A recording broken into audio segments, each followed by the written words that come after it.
Shalom, shalom mtu wa Mungu unayenisikiliza, na kusalimu sana kwa jina la Bwana wetu Yesu Kristo. Mtu wa Mungu, napenda kuchukua nafasi hii ya kukukaribisha tena kwenye maombi yetu ya siku ya leo.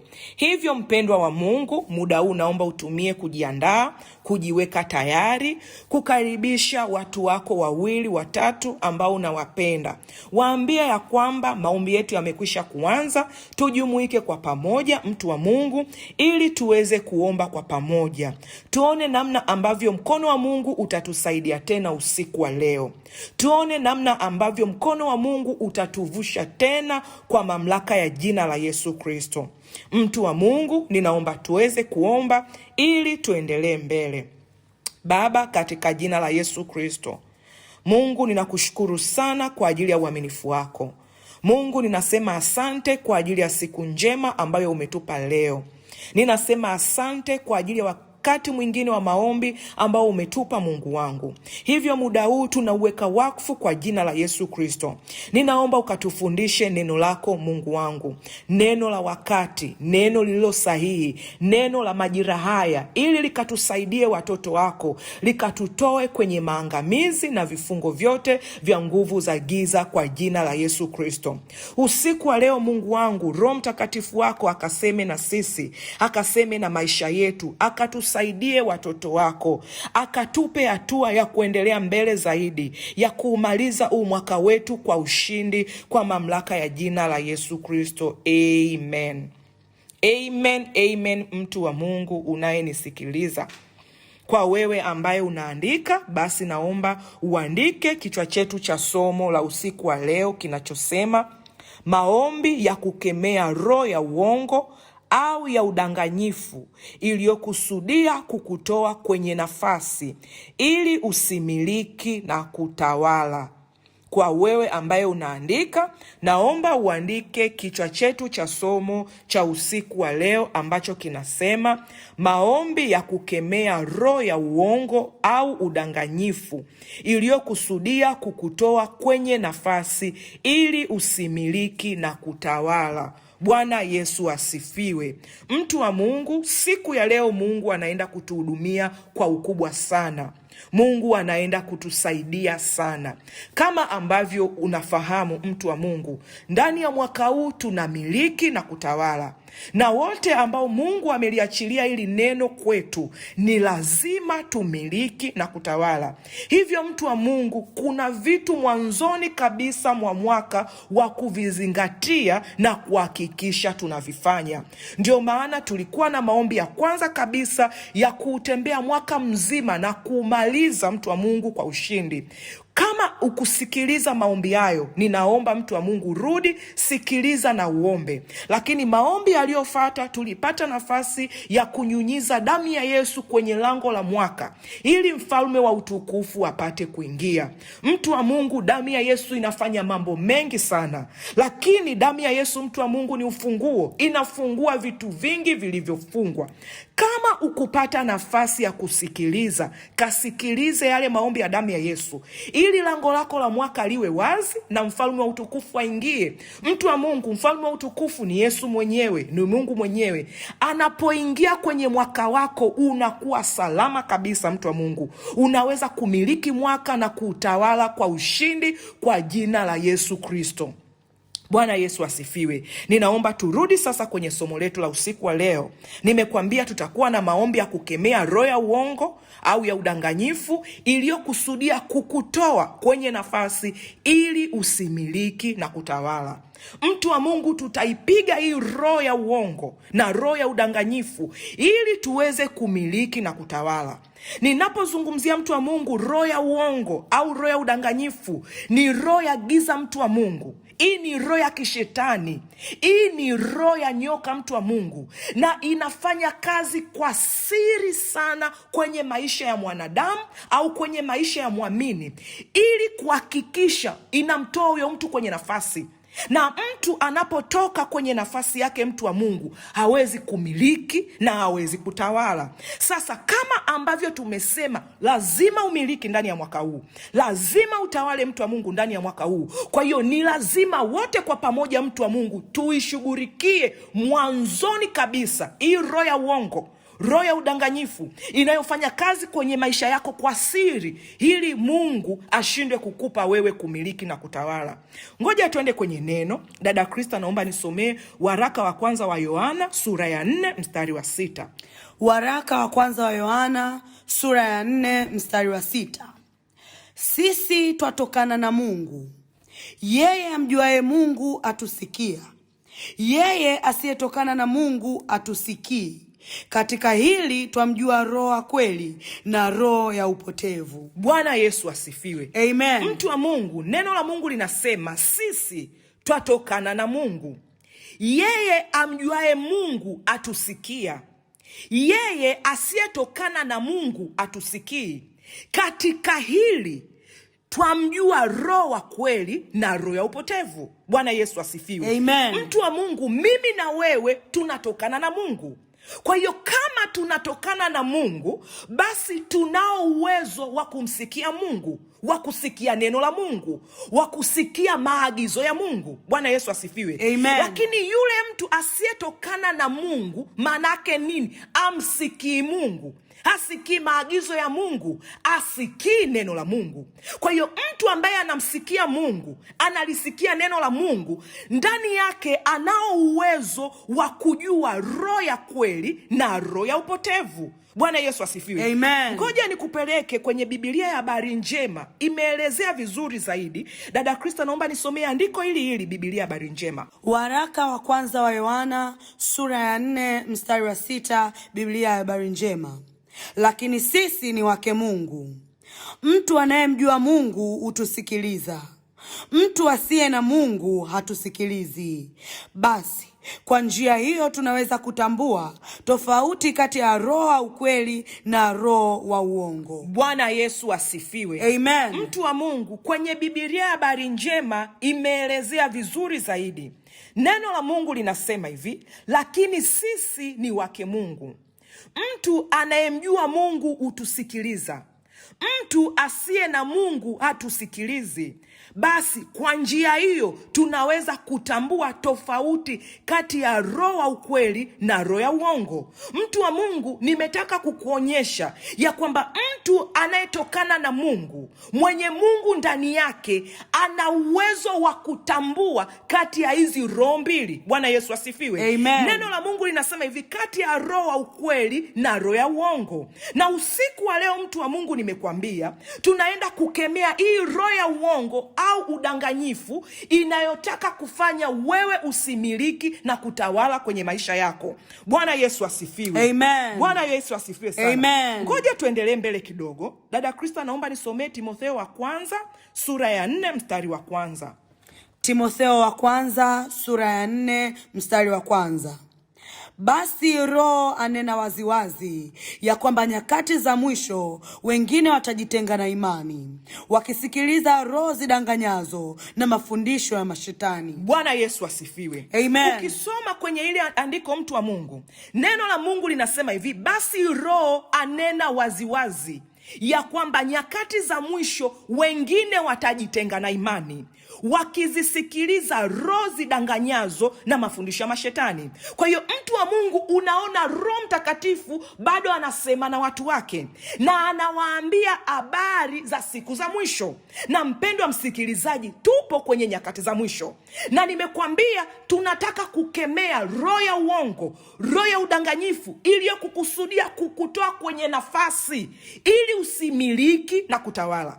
Na unaona Roho anasema waziwazi, mtu wa Mungu, anatuelezea ili tujue tofauti kati ya roho ya kweli na roho ya uongo. Hii roho ya uongo ambayo Roho Mtakatifu anasema na sisi usiku wa leo, inakutoa kwenye nafasi, mtu wa Mungu.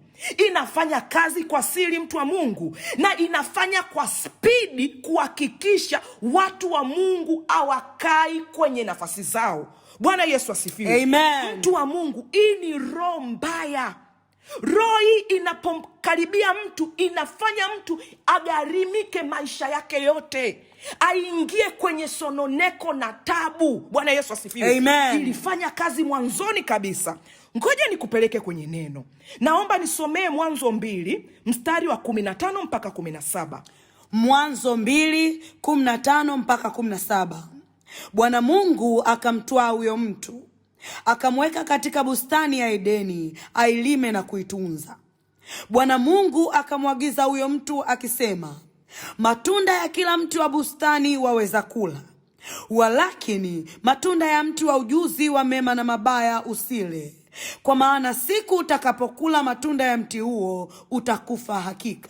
Bwana Yesu asifiwe. Amen. Mtu wa Mungu, tukisoma kwenye Mwanzo 2 unamwona Mungu anasema na mtu, na Mungu anampa mtu maelekezo ili huyo mtu aweze kumiliki na kutawala, ili mtu akae kwenye nafasi. Bwana Yesu asifiwe. Amen. Na Mungu anamwambia mtu, neno la Mungu linasema Bwana Mungu akamtwaa huyo mtu, akamweka katika bustani ya Edeni ailime na kuitunza. Bwana Yesu asifiwe. Amen. Bwana Mungu akamwagiza huyo mtu akisema, matunda ya kila mti wa bustani waweza kula, walakini matunda ya mti wa ujuzi wa mema na mabaya usile, kwa maana siku utakapokula matunda ya mti huo utakufa hakika. Kufa ni nini? Utatoka kwenye nafasi. Utakapokufa nini kitakukuta wewe? Au utaweza kumiliki na kutawala. Bwana Yesu asifiwe. Amen. Mtu wa Mungu, kabla sijakupeleka mbele, naomba nikurudishe juu kidogo. Dada Krista, naomba nisomee Timotheo wa kwanza mlango wa 4 mstari wa 1, Biblia Habari Njema. Kuna kitu nataka nikuonyeshe. Timotheo wa kwanza sura ya 4 mstari wa 1, Biblia Habari Njema. Roho asema waziwazi kwamba siku za baadaye watu wengine wataitupilia mbali imani, watazitii roho danganyifu na kufuata mafundisho ya pepo. Bwana Yesu asifiwe. Amen. Mtu wa Mungu, ukisoma kwenye hili andiko, neno la Mungu linasema hivi, Roho asema waziwazi kwamba siku za baadaye watu wengine wataitupilia mbali imani, watazitii roho danganyifu na kufuata mafundisho ya mapepo. Bwana Yesu asifiwe. Amen. Roho ni Roho Mtakatifu, anasema waziwazi, anasema bila kificho, na anasema ya kwamba siku za baadaye watu wengine watatupilia mbali imani. Wakitupilia mbali imani, nini kitafuata? Watazitii roho danganyifu na kufuata mafundisho ya mapepo. Bwana Yesu asifiwe. Amen. Sasa mtu wa Mungu, ngoja nikurudishe kwenye Mwanzo 2:15 mpaka 17. Neno la Mungu linasema hivi, Bwana Mungu akamtwaa huyo mtu, akamweka katika bustani ya Edeni ailime na kuitunza. Kwa hiyo unamuona Mungu anamtwaa mtu, anampa maelekezo, anampa majukumu, anampa kumiliki na anampa kutawala. Bwana Yesu asifiwe. Amen. Anamiliki nini? Bustani ya Edeni. Anatakiwa tawale nini? Bustani ya Edeni. Anampa na kazi ailime na kuitunza. Bwana Yesu asifiwe. Amen. Neno la Mungu linasema hivi, Bwana Mungu akamwagiza huyo mtu akisema, matunda ya kila mti wa bustani waweza kula, walakini matunda ya mti wa ujuzi wa mema na mabaya usile, kwa maana siku utakayokula matunda ya mti huo utakufa hakika. Kwa hiyo unamuona Roho anasema waziwazi, anatoa maelekezo waziwazi, anamuonyesha vitu vya kula na anamuonya vitu ambavyo hatakiwi kula, anamuonyesha mahali pa kwenda na anamuonya mahali ambapo hatakiwi kwenda. Bwana Yesu asifiwe. Amen. Sasa ngoja nikuonyeshe mtu wa Mungu, roho ya udanganyifu, roho ya pepo, roho ya uongo inavyoweza kufanya kazi kwa siri, ikilenga kukutoa kwenye nafasi. Mtu wa Mungu, inavyoweza kufanya kazi kwa siri kwenye maisha yako, inavyoweza kukutoa kwenye nafasi. Mtu wa Mungu, inavyoweza kukufanya usimiliki na kutawala. Kama tumekusudia huu mwaka, mtu wa Mungu, lazima tumiliki na kutawala. Hivyo ni lazima, mtu wa Mungu, unisikilize kwa makini, usikilize neno la Mungu ambalo anazungumza na wewe. Roho anasema waziwazi ili atusaidie kwa jina la Yesu Kristo. Naomba nisomee Mwanzo 3 mstari wa 1 mpaka wa 4. Mwanzo 3 mstari wa 1 mpaka wa 4. Basi nyoka alikuwa mwerevu kuliko wanyama wote wa mwitu aliowafanya Bwana Mungu. Akamwambia mwanamke, hati hivi ndivyo alivyosema Mungu, msile matunda ya miti yote ya bustani? Mwanamke akamwambia nyoka, matunda ya miti ya bustanini twaweza kula, lakini matunda ya mti ulio katikati ya bustani Mungu amesema msiale wala msiaguse, msije mkafa. Nyoka akamwambia mwanamke, hakika hamtakufa. Bwana Yesu asifiwe. Amen. Bwana Yesu asifiwe sana, mtu wa Mungu unayenisikiliza. Amen. Ukisoma kwenye hii Mwanzo 3 mstari wa 1 mpaka wa 4, neno la Mungu linasema, basi nyoka alikuwa mwerevu kuliko wanyama wote wa mwitu aliowafanya Bwana Mungu. Akamwambia mwanamke, hati hivi ndivyo alivyosema Mungu, msile matunda ya miti yote ya bustani? Mwanamke akamwambia nyoka, matunda ya miti ya bustanini twaweza kula, walakini matunda ya mti ulio katikati ya bustani Mungu amesema msiale wala msiaguse, msije mkafa. Nyoka akamwambia mwanamke, hakika hamtakufa. Mtu wa Mungu, juu nimekuonyesha Mungu anaongea na mwanadamu. Mungu anampa maelekezo mwanadamu. Kwenye huu mstari wa 3 unamuona nyoka anaenda kwa mwanamke pindi tu walipopokea maagizo, na nyoka anaanza kuyarudia maagizo waliopewa na Mungu, na anaanza kumwambia mwanamke, hivi ndivyo Mungu alivyosema. Mwanamke anamwambia nyoka namna ambavyo Mungu aliwapa maagizo. Unamuona nyoka anapinzana na ile kauli ambayo Mungu amesema. Mungu aliwaambia wakila ule mti watakufa. Unamuona nyoka anawaambia hakika mfi. Mtu wa Mungu, nilikusomea kwenye Timotheo, siku za baadaye watu hawatazitii maneno ambayo Mungu amesema, watapokea maneno ya udanganyifu. Maana yake nini, mtu wa Mungu? Mungu alisema na wewe. Mlikuwa wawili kwenye chumba cha maombi, mlikuwa wawili wakati Mungu anakupa maagizo ya kwamba nitakupa kumiliki na kutawala, ya kwamba nitakutoa kwenye utumwa, mtu wa Mungu, nitakuingiza kwenye uhuru, ya kwamba nitakupa hiyo kazi, nitakupa hiyo promotion, nitakusaidia unayoyataka. Mungu amezungumza na wewe kwa habari ya mipango yako yote. Lakini neno la Mungu linatueleza sifa ya nyoka, ya kwamba alikuwa ni mwerevu kuliko wanyama wote. Kwa hiyo mtu wa Mungu, roho ya udanganyifu, roho ya uongo ina werevu ndani yake. Ulipokuwa na Mungu mkiwa mnasemezana ilisikia. Mtu wa Mungu, tujiulize, nyoka alikuwepo wapi wakati Mungu anazungumza na Adamu? Bwana Yesu asifiwe. Amen. Unamuona anaenda kurudia zile sentensi alizozisema Mungu. Kwa hiyo mtu wa Mungu, umetoka kwenye maombi, uwepo wa Mungu ulikufunika. Mungu alikupa neno, alikupa ahadi, alikupa maelekezo. Baada tu ya kutoka kwenye uwepo, unakutana na mtu. Bwana Yesu asifiwe. Amen. Unakutana na mpendwa. Bwana Yesu asifiwe. Amen. Unakutana na ndugu na marafiki, wanaanza kukuuliza neno lile lile, Mungu amesemaje kwa habari ya ugonjwa wako? Unamwambia Mungu amesema nitapona. Mtu anakwambia hauponi, utakufa hakika. Bwana Yesu asifiwe. Amen. Mwanamke anamwambia nyoka, Mungu amesema tukigusa tutakufa. Nyoka anamwambia mwanamke amfi hakika. Kwa hiyo unaona, wanaingia kwenye ulingo wa kulipima neno la Mungu.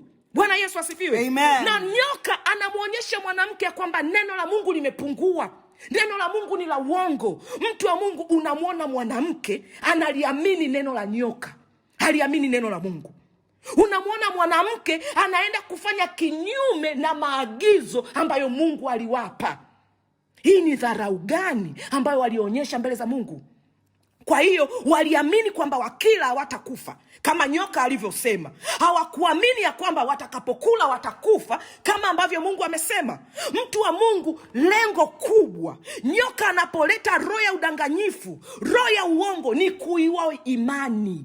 Kuiua imani ndani yako, kumtoa Mungu ndani yako, kufubaza promise za Mungu kwenye maisha yako, na kulikuza neno la udanganyifu la kishetani ndani yako.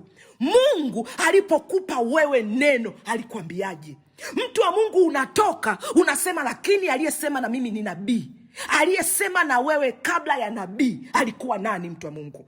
Bwana Yesu asifiwe. Amen. Kwa hiyo unamuona Eva, mtu wa Mungu, anatoka na lile tunda, anaenda nalo kwa Adamu, anampa Adamu, wanakula. Unaona matokeo ya haya maneno aliyosema nyoka mwerevu yaliwatoa kwenye nafasi. Bwana Yesu asifiwe. Amen. Sio tu yaliwatoa kwenye nafasi, yalileta ugomvi mkubwa baina ya mwanadamu na Mungu. Baada ya pale, Mungu alimweka mwanadamu mbali. Mungu aliamua kukaa mbali. Mungu alilifunga lango la Eden. Mtu wa Mungu, ndio kwanza tuko mwanzoni mwa mwaka. Tumemaliza na Mungu mwaka uliopita, tumeanza na Mungu mwaka huu. Kwa nini? Nina uhakika tumeanza naye, tumemwamini atembee ndani ya mwaka wetu mzima.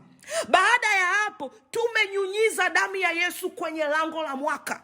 Tumetamka lango letu la mwaka liwe wazi, mtu wa Mungu, ili Roho wa Mungu aingie akae na sisi. Lakini lengo la nyoka, lengo ya roho ya udanganyifu ni kutaka kulifunga hilo lango, ni kutaka kumtoa Mungu ndani. Kwa hiyo nyoka anakuja, mtu wa Mungu, roho ya uongo ipo nyuma, mtu wa Mungu, kwenye mwaka wako inakuja. Hiyo roho ya uongo, hiyo roho ya udanganyifu inataka ifanye nini? Ikutoe kwenye nafasi, imtoe Mungu nje. Inataka uikane imani, utii roho za dharau, utii maneno yasiyo na Mungu. Ndio maana Mungu anasema hivi, Roho wa Mungu anasema waziwazi, nyakati hizi ni nyakati za mwisho. Hizi ni nyakati za uovu, mtu wa Mungu. Kama hatutaikemea roho ya udanganyifu, mtu wa Mungu, hatutaweza kutawala, hatutaweza kumiliki. Neno la Mungu linasema hivi, Roho asema waziwazi kwamba siku za baadaye watu wengine wataitupilia mbali imani, watazitii roho za udanganyifu na kufuata mafundisho ya pepo. Mtu wa Mungu, tumeiona Eden, wakaacha kutii neno la Mungu, wakachukua imani ya udanganyifu wakatii. Bwana Yesu asifiwe. Amen. Eva aliamini neno la nyoka kuliko neno la Mungu. Watu wengi leo tumeliamini neno la nyoka kuliko neno la Mungu. Tumeamini neno la uongo kuliko neno la Mungu. Mungu analituma neno lake ili tupone, ili litutoe kwenye maangamizi. Shetani, ibilisi na mawakala wa mapepo yote wanalituma neno la udanganyifu, neno la uongo, ili likutoe kwenye nafasi. Ndio maana leo tunaikemea. Amen. Ndio maana leo tunaipiga. Amen. Ngoja mtu wa Mungu nikupeleke mbele kidogo, uone hii roho ya udanganyifu ilifanya kazi kwa nani, ilileta madhara gani, ilifanya nini. Bwana Yesu asifiwe. Amen. Kuna mfano wa mfalme Sauli, nataka tuangalie, dada Krista. Nataka tuanze na mfano wa kwanza. Naomba nisomee Samueli wa kwanza sura ya 15 mstari wa kwanza mpaka wa 9. Samueli wa kwanza sura ya 15 mstari wa kwanza mpaka wa 9. Wakati huo Samueli akamwambia Sauli, Bwana alinipeleka nikutie mafuta uwe mfalme wa watu wake Israeli. Basi sasa isikilize sauti na maneno ya Bwana. Bwana wa majeshi asema hivi, nimeatia moyoni mwangu mambo hayo Amaleki waliowatenda Israeli, jinsi walivyowapinga njiani hapo walipopanda kutoka Misri. Basi sasa enda ukawapige Amaleki na kuviharibu kabisa vitu vyote walivyo navyo, wala msiwaachilie, bali waueni, mwanamume na mwanamke, mtoto naye anyonyaye, ng'ombe na kondoo, ngamia na punda. Ndipo Sauli akawaita watu Akawahesabu huko Telemu askari waliopanda farasi 200,000 na watu wa Yuda 10,000. Sauli akaufikiria mji wa Amaleki, akauvizia bondeni. Sauli akawaambia Wakeni, haya, enendeni zenu mkashuke ili kujitenga na Waamaleki, nisije nikawaangamiza ninyi pamoja nao, maana mliwatendea wana wa Israeli mema walipopanda kutoka Misri. Basi hao Wakeni wakaondoka wakajitenga na Waamaleki. Sauli akawapiga Waamaleki toka Havila uendapo Shuri unaokabili Misri. Akamkamata Agagi mfalme wa Waamaleki yuai, akawaangamiza hao watu wote kwa upanga. Lakini Sauli na watu wake wakamwacha Agagi hai, na katika kondoo walio wazuri na ng'ombe na vinono na wana kondoo na chochote kilichochema, wala hawakukubali kuwaangamiza, bali chochote kilichokuwa kibaya na kibovu ndicho walichokiangamiza kabisa. Bwana Yesu asifiwe. Amen. Mtu wa Mungu, ukisoma ili andiko la Samueli wa kwanza sura ya 15 mstari wa 1 mpaka wa 9, kuna kitu mtu wa Mungu natamani ukione. Neno la Mungu linasema hivi: wakati huo Samueli akamwambia Sauli, Bwana alinipeleka nikutie mafuta uwe mfalme wa watu wake Israeli. Basi sasa isikize sauti na maneno ya Bwana. Kwa hiyo mtu wa Mungu, unamwona Samueli ambaye alikuwa ni nabii wa Bwana, anatumwa kwa Sauli na Bwana. Na anapoenda kwa Sauli, Samueli anamwambia Sauli, Bwana amenituma nikutie mafuta uwe mfalme wa watu wake Israeli. Kwa hiyo mtu wa Mungu, unamwona Mungu anamtuma Samueli amtie mafuta Sauli ili Sauli awe mfalme, na Sauli awe mfalme kwa ajili ya watu wa Mungu. Bwana Yesu asifiwe. Amen. Kwa hiyo Mungu alikuwa na watu wake. Mungu alikuwa anatafuta kiongozi kwa ajili ya watu wake. Kwa hiyo mtu wa Mungu, nafasi ya Sauli aliyopewa na Mungu haikuwa nafasi ya Sauli, ilikuwa ni nafasi ya Mungu. Bwana Yesu asifiwe. Amen. Mungu anataka Sauli awaongoze watu wake, lakini nafasi aliyompa mtu wa Mungu ilikuwa na sharti. Mungu anamwambia hivi, isikilize sauti na maneno ya Bwana. Kwa hiyo Mungu anataka Sauli asikilize maneno ya Bwana ili awaongoze watu wa Bwana. Bwana Yesu asifiwe. Amen. Bwana Yesu asifiwe. Amen. Mtu wa Mungu, fuatana na mimi utanielewa. Neno la Mungu inasema hivi, Bwana wa majeshi asema hivi, nimeatia moyoni mwangu mambo hayo Amaleki waliowatenda Israeli, jinsi walivyowapinga njiani hapo walipopanda kutoka Misri. Kwa hiyo Mungu alipokuwa na watu wake, aliona wapo kwenye mateso, aliona wapo kwenye matatizo. Kwa hiyo Mungu alipanga kujilipizia kisasi, alipanga kuyafuta machozi ya watu wake. Kwa hiyo Mungu akaenda kuwatafutia watu wake kiongozi ili awatende adui wake. Bwana Yesu asifiwe. Amen. Kwa hiyo Mungu anampa maelekezo Sauli, anamwambia kwenye mstari wa 3, mtu wa Mungu unayesoma, fuatana na mimi.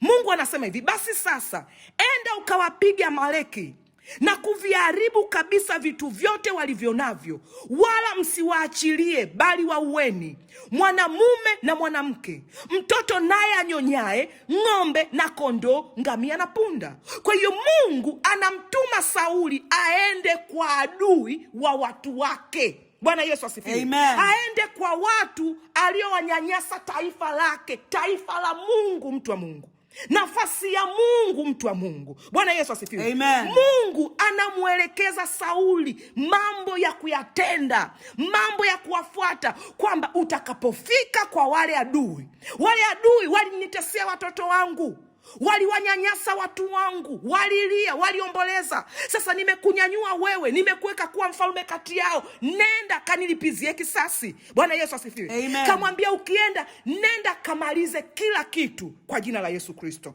Mtu wa Mungu, ngoja nikuonyeshe kitu. Naomba ufuatane na mimi kwenye mstari wa 7. Neno la Mungu linasema hivi: Sauli akawapiga Waamaleki toka Havila uendapo Shuri unaokabili Misri. Kwa hiyo Sauli mtu wa Mungu akafika kwa Waamaleki akawapiga, kwenye mstari wa 7. Twende kwenye mstari wa 8. Akamkamata Agagi mfalme wa Amaleki yu hai, akawaangamiza hao wote kwa upanga. Kwa hiyo kitu ambacho kinatokea, Sauli anamkamata Agagi mfalme wa Amaleki, anamwacha hai. Bwana Yesu asifiwe. Amen. Lakini wale wengine anawaangamiza. Ukisoma kwenye mstari wa 9, neno la Mungu linasema hivi: lakini Sauli na watu wake wakamwacha Agagi hai, na katika kondoo walio wazuri na ng'ombe na vinono na wana kondoo na chochote kilichochema, wala hawakukubali kuwaangamiza, bali chochote kilichokuwa kibaya na kibovu ndicho walichokiangamiza.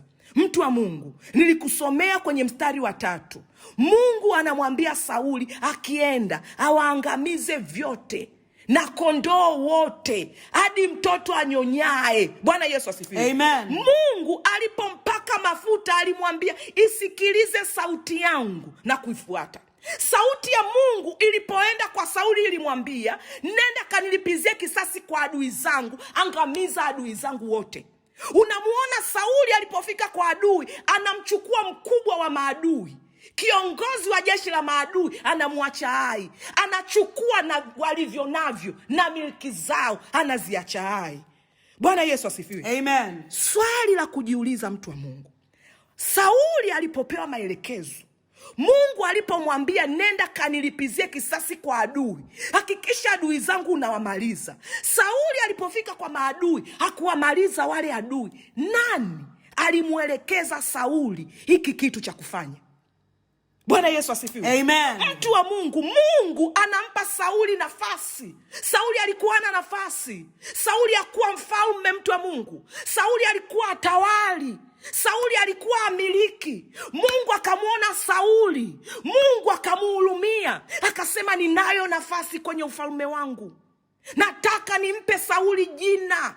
Bwana Yesu asifiwe. Amen. Mtu wa Mungu, Mungu amekuangalia. Mungu ameona mateso kipindi chote adui wanavyokufanya, adui wanavyokunyanyasa, adui amekufanya uwe mtumwa kwenye maisha yako, adui wameweka makovu kwenye mwili wako, adui wamekupa vidonda. Mungu amekuangalia, anasema na kutoa kwenye utumwa, na kutoa kwenye umasikini. Ninayo nafasi, nataka nikupe. Ninapo Edeni, nataka nikupe, lakini isikilize sauti yangu na kuifuata. Utakapokula mti huu utakufa, usiponitii utakufa. Nyakati hizi ni za mwisho, roho ya udanganyifu ni nyingi, ukiisikiliza utapotea. Ghafla unafika kwenye nafasi haumsikilizi Mungu. Kitu gani kinatokea? Nani anayekuja kupotosha maelekezo ambayo Mungu alikupa? Wakati wa maelekezo mlikuwa wawili tu. Mungu alikwambia isikilize sauti yangu. Nimekuita kwenye utumishi, hii nafasi ni yangu. Nimekuita ukiwa mmoja, hawa watu ni wangu. Kawaambie neno la kweli. Bwana Yesu asifiwe. Amen. Nani alikueleza neno la udanganyifu? Bwana Yesu asifiwe. Amen. Ukisoma huu mstari, neno la Mungu linasema, lakini Sauli na watu wake wakamwacha Agagi hai, na katika kondoo walio wazuri na ng'ombe na vinono na wanakondoo na chochote kilichochema, wala hawakukubali kuwaangamiza. Walimwacha Agagi mfalme wa maadui. Hii tamaa walitoka nayo wapi? Huyu mfalme, mtu wa Mungu, ndio mfalme alianzisha ufalme, ndio aliyetawala. Anajua mbinu, anajua siri, anajua namna ya kupotosha watu, anajua namna ya kuelekeza watu. Ndiye waliyemwacha na wakarudi naye kwenye milki ya Mungu, kwenye nafasi ya Mungu. Mtu wa Mungu, vingapi umevichukua ambavyo Mungu hakukupa, umerudi navyo kwenye nafasi ambayo Mungu alikupa? Bwana Yesu asifiwe. Amen. Nilikuonyesha, mtu wa Mungu, mwanzo ile nafasi ambayo Mungu alimpa Adam na Eva. Walipokorofisha, Mungu aliondoka. Mungu alifunga mlango wa Edeni. Mungu aliwatoa Edeni. Kwa hiyo mtu wa Mungu, kitakachokutoa kwenye nafasi Kitakachokufanya usikae kwenye nafasi ni wewe kusikiliza sauti ya uongo, sauti ya udanganyifu, ni wewe kuiacha imani. Maelekezo ya Mungu yakija, yanakuja na imani. Ndio maana Mungu anasema aaminie na kubatizwa ataokoka. Mungu anasema, je, amniamini bado? Nimekaa na nyinyi tangu muda mrefu, amniamini bado? Maana yake nini? Maelekezo ya Mungu kwenye nafasi yoyote yanakuja na imani. Mtu anaposikiliza roho ya uongo, roho ya udanganyifu, anaiua imani. Nilikusomea kwenye Timotheo, mtu wa Mungu. Bwana Yesu asifiwe. Bwana Yesu asifiwe. Amen. Anasema, Roho asema wazi kwamba siku za baadaye watu wengine wataitupilia mbali imani. Imani inatupiliwaje mbali? Watazitii roho za udanganyifu na kufuata mafundisho ya pepo. Ukianza kutii tu roho ya udanganyifu, maana yake nini? Imani imetupiliwa mbali. Ngoja tuendelee mbele kidogo. Dada Krista, naomba nisomee hiyo Samueli wa kwanza sura ya 15 mstari wa 10 mpaka wa 11. Samueli wa kwanza sura ya 15 mstari wa 10 mpaka wa 11. Ndipo neno la Bwana likamjia Samueli kusema, najuta kwa sababu nimemtawaza Sauli awe mfalme, maana amerudi nyuma asinifuate, wala kufanya nilivyomwamuru. Samueli akasikitika, akamlilia Bwana usiku kucha. Bwana Yesu asifiwe. Amen. Kwa hiyo unaona, baada ya ile kazi, ona maneno ambayo Mungu anayasema. Mungu anasema, najuta kwa sababu nimemtawaza Sauli awe mfalme. Awe mfalme kwa watu wangu. Najuta kwa kumpa Sauli nafasi. Najuta kwa kumpa Sauli amiliki na atawale. Maana yake nini? Sauli ameacha maelekezo ya Bwana, anatawala na dharau alizonazo. Anatawala na maneno mengine ambayo sio ya Bwana. Anatawala kwa njia nyingine ambayo sio ya Bwana. Maana yake nini, mtu wa Mungu? Mungu akikupa nafasi, Mungu akikupa maelekezo, Mungu akikupa kazi, Mungu akikuita, usipofanya, hili ni neno ambalo Mungu anasema moyoni mwake, anajuta. Bwana Yesu asifiwe. Amen. Mungu anamwambia Samueli, najuta kwa sababu nimemtawaza Sauli awe mfalme, maana amerudi nyuma asinifuate, wala akufanya nilivyomwamuru. Bwana Yesu asifiwe. Amen. Mtu wa Mungu, Mungu alipofika Eden alimuuliza Adamu, uko wapi? Adamu alitoka tu alipomsikiliza nyoka. Mungu anamwambia Sauli, najuta ukunisikiliza. Maanake nini? Umeikana imani, umeiacha, mtu wa Mungu. Maanake nini? Mungu anakutoa kwenye nafasi, Mungu anafunga mlango, Mungu anaondoka. Mtu wa Mungu, baada ya hapa kuna kitu kinatokea. Ngoja tusome, mtu wa Mungu, ili tukaombe. Dada Krista, naomba nisomee kwenye Samueli hiyo ya kwanza sura ya 15 mstari wa 13 mpaka 15. Samueli wa kwanza sura ya 15 mstari wa 13 mpaka wa 15. Samueli akamwendea Sauli, naye Sauli akamwambia, ubarikiwe na Bwana, nimeitimiza amri ya Bwana. Samueli akasema, maana yake nini basi hiki kilio cha kondoo masikioni mwangu, na huu mlio wa ng'ombe ninausikia? Sauli akasema, wamewaleta kutoka kwa Waamaleki, maana watu waliwaacha hai kondoo na ng'ombe walio wazuri, ili wawatoe dhabihu kwa Bwana Mungu wako, nao waliowasalia tumewaangamiza kabisa. Bwana Yesu asifiwe. Amen. Bwana Yesu asifiwe, mtu wa Mungu. Amen. Ukisoma hili andiko, neno la Mungu linasema hivi, Samueli akamwendea Sauli, naye Sauli akamwambia, ubarikiwe na Bwana, nimeitimiza amri ya Bwana. Kwa hiyo, mtu wa Mungu, unamwona Sauli anaanza kuwa mwongo. Anapomuona Samueli, anajua Samueli hajui ukweli. Kwa hiyo anamwambia ya kwamba ameitimiza amri ya Bwana. Ona kitu ambacho Samueli anamjibu Sauli. Samueli akasema, maana yake nini basi hiki kilio cha kondoo masikioni mwangu, na huu mlio wa ng'ombe ninaousikia? Bwana Yesu asifiwe. Amen. Sauli akasema, wamewaleta kutoka kwa Waamaleki, maana watu waliwaacha hai kondoo na ng'ombe walio wazuri, ili wawatoe dhabihu kwa Bwana Mungu wako, nao waliosalia tumewaangamiza kabisa. Kwa hiyo unamuona Sauli anapokamatwa na kosa, namna ambavyo anajibu. Anamwambia Sauli akasema, wamewaleta kutoka kwa Wamaleki, maana watu waliwaacha hai kondoo na ng'ombe. Kwa hiyo Sauli anajitoa kwenye lile kosa.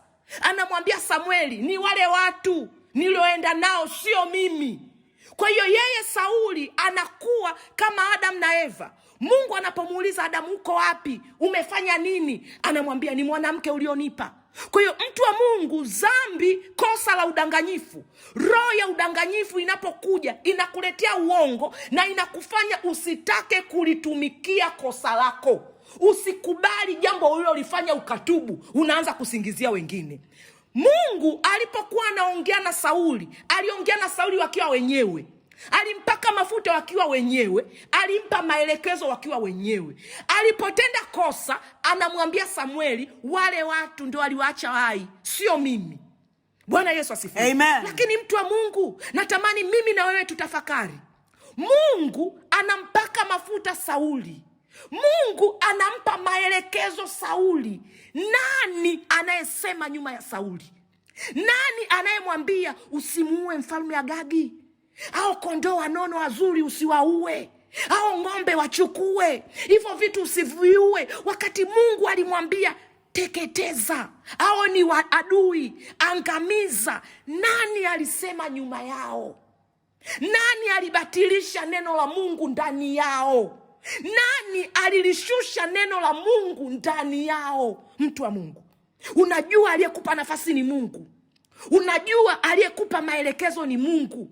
Mungu ndo amekwambia usile, mtu wa Mungu. Mungu ndo amekwambia nimekutuma, nenda ufike. Nani alikwambia ishia njiani rudi? Nani alikwambia Mungu muongo hatofanya? Bwana Yesu asifiwe. Amen. Ndio maana mtu wa Mungu nimekwambia lazima tuipinge hii roho. Lazima tuipinge hii roho, mtu wa Mungu. Ngoja nikupeleke kwenye neno kidogo utanielewa. Dada Krista, naomba nisomee Samueli hiyo ya kwanza, mlango wa 15 mstari wa 20 mpaka mstari wa 24. Samueli wa kwanza sura ya 15 mstari wa 20 mpaka wa 24. Sauli akamwambia Samueli, hakika mimi nimeitii sauti ya Bwana, nami nimemleta Agagi mfalme wa Waamaleki, tena nimewaangamiza Waamaleki kabisa. Ila watu waliteka nyara kondoo na ng'ombe walio wazuri katika vitu vilivyowekwa wakfu, kusudi wavitoe dhabihu kwa Bwana Mungu wako uko Gilgali. Naye Samueli akasema, je, Bwana uzipenda sadaka za kuteketezwa na dhabihu sawasawa na kuitii sauti ya Bwana? Angalia, kutii ni bora kuliko dhabihu, na kusikia kuliko mafuta ya beberu. Kwani kuasi ni kama dhambi ya uchawi, na ukaidi ni kama ukafiri na vinyago. Kwa kuwa umelikataa neno la Bwana, yeye naye amekukataa wewe usiwe mfalme. Ndipo Sauli akamwambia Samueli, nimefanya dhambi, maana nimeihalifu amri ya Bwana pia na maneno yako, kwa sababu naliwaogopa wale watu, nikaitii sauti yao. Bwana Yesu asifiwe. Amen. Bwana Yesu asifiwe. Amen. Mtu wa Mungu, naomba unisikilize haya maneno ili tukaombe.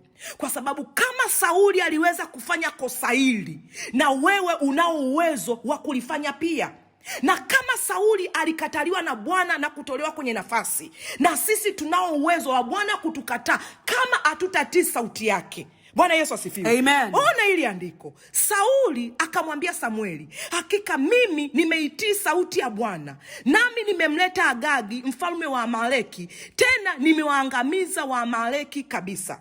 Kwa hiyo unamwona Sauli bado anazidi kujitetea uongo. Sauli alikuwepo wakati Mungu anampa maelekezo. Mungu alimpa maelekezo ya cha kufanya, Sauli anajua. Lakini yupo kwenye kosa, Sauli hatubii kosa lake. Sauli hajutii kosa lake, anazidi kujitetea. Bwana Yesu asifiwe. Amen. Anasema ila watu waliteka nyara kondoo na ng'ombe walio wazuri katika vitu vilivyowekwa wakfu, kusudi wavitoe dhabihu kwa Bwana Mungu wako huko Gilgali. Kwa hiyo unamwona Sauli anazidi kuwachukua watu ambao Mungu alipompa maelekezo hakuwa nao. Manake nini, mtu wa Mungu? Mungu atakupa maelekezo ukiwa peke yako.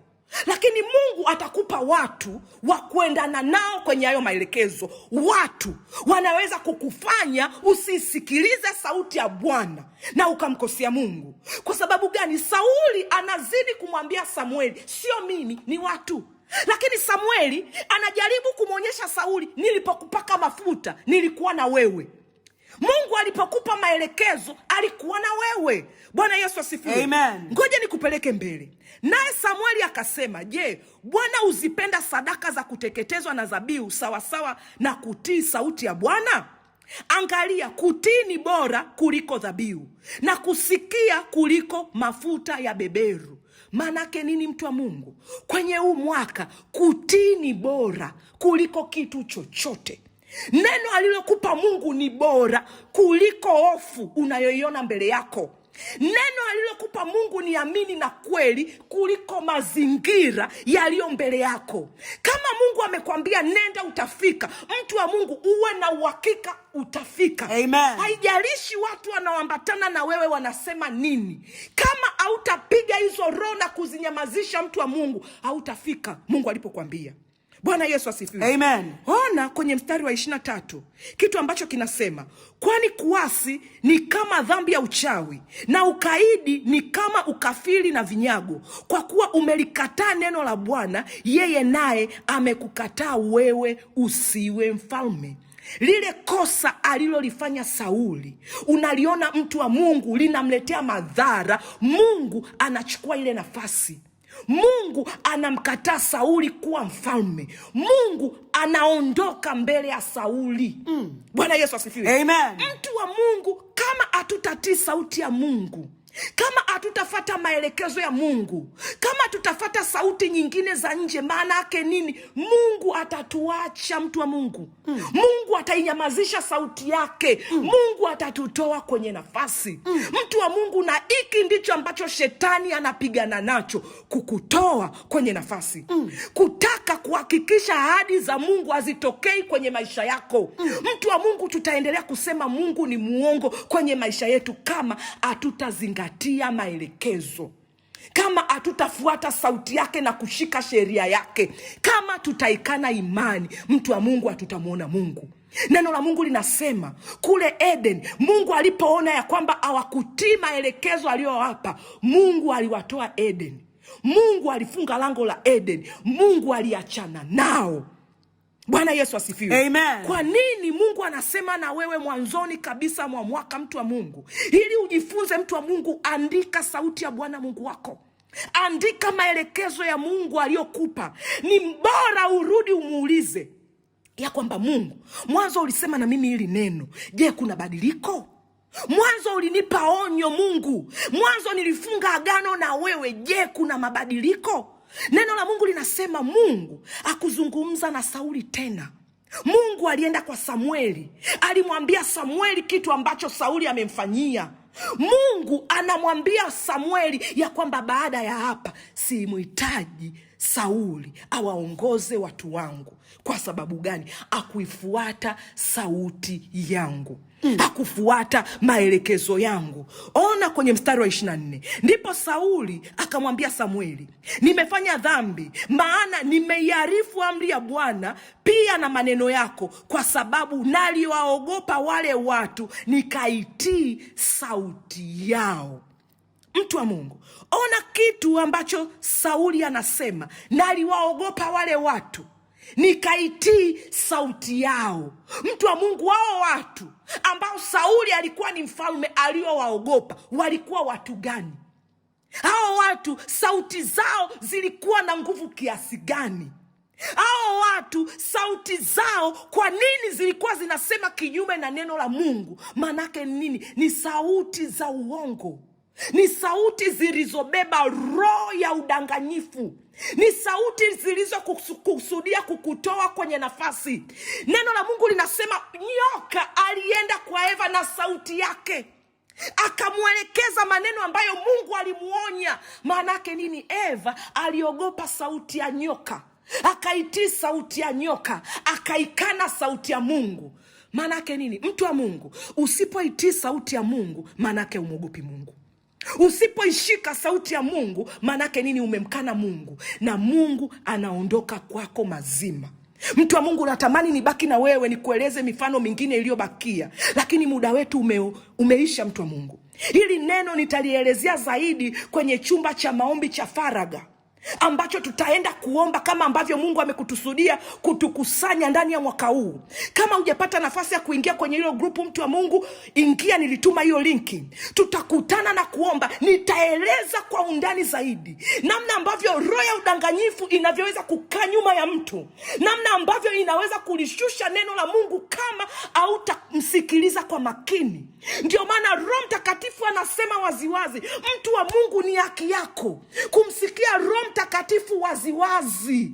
Neno la Mungu linasema hivi, utaisikia sauti ya Bwana Mungu wako nyuma yako ikikwambia, njia ni hii, ifuate. Manake nini? Ipo sauti ya roho za udanganyifu, zipo sauti za mapepo, zipo sauti za majini, zipo sauti za nguvu za giza nyuma ya watu, zinawapotosha kutokana na maelekezo ya Mungu aliyowapa. Wanafanya tofauti. Baada ya hapo hawasikii tena sauti ya Mungu. Kumbe Mungu aliondoka, kumbe Mungu alinyamaza, kumbe Mungu alikutoa kwenye nafasi. Kumbe Mungu alifunga mlango. Una habari. Bwana Yesu asifiwe. Amen. Bwana Yesu asifiwe. Amen. Mtu wa Mungu, Mungu aliondoka kwa Sauli. Sauli hana habari.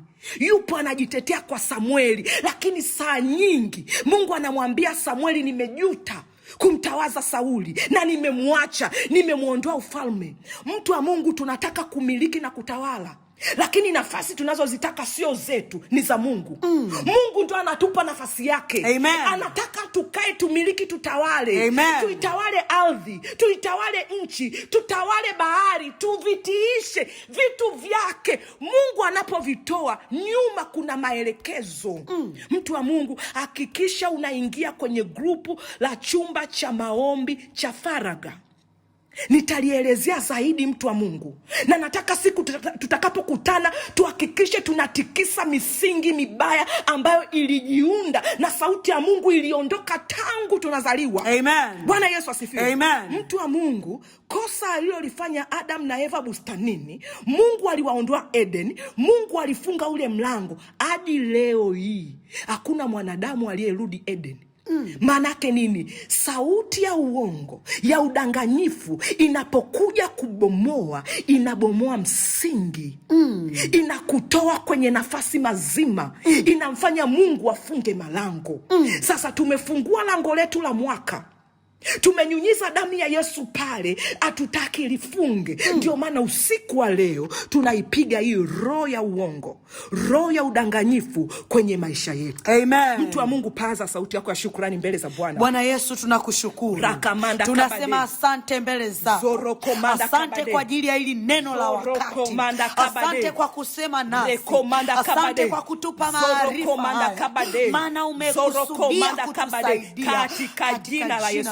Mtu wa Mungu, sema Bwana Yesu, usiku wa leo nanyunyiza damu ya Yesu kwenye moyo wangu, nanyunyiza damu ya Yesu kwenye moyo wangu, nanyunyiza damu ya Yesu kwenye lango la moyo wangu, natamka ulinzi ndani ya moyo wangu, kuanzia leo ninafunga malango ndani ya moyo wangu.